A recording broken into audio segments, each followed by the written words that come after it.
बिस्मिल्लाहिर्रहमानिर्रहीम। सबसे पहले तो उस्ताद मोहतरम आपको बहुत बहुत जन्मदिन मुबारक। और आपके लिए दो दुआएं शेयर हैं कि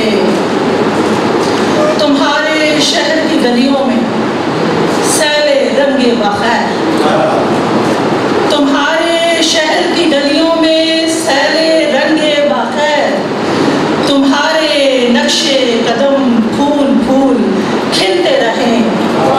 वो राह गुजर जहाँ तुम लम्हा भर ठहर के चलो, वो राह गुजर जहाँ तुम लम्हा भर ठहर के चलो, वहाँ पे अब्र झुके आसमान मिलते रहे, वहाँ पे अब्र झुके आसमान मिलते रहे। और आपकी सामने सदर की इजाज़त से और आपकी उस्ताद मोहतरम इजाज़त से गज़ल के 3 शेर पेश करूँगी। चमक रहा था जो आंखों में आबो ताब के साथ,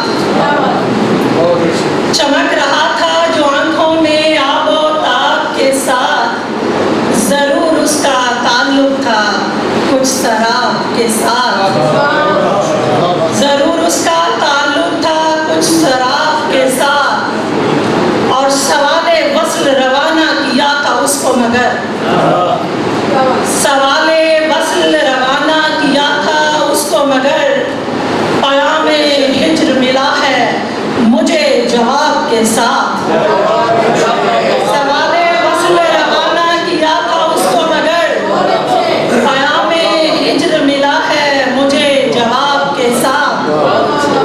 और तुम्हारी याद की खुशबू से दिल को बहला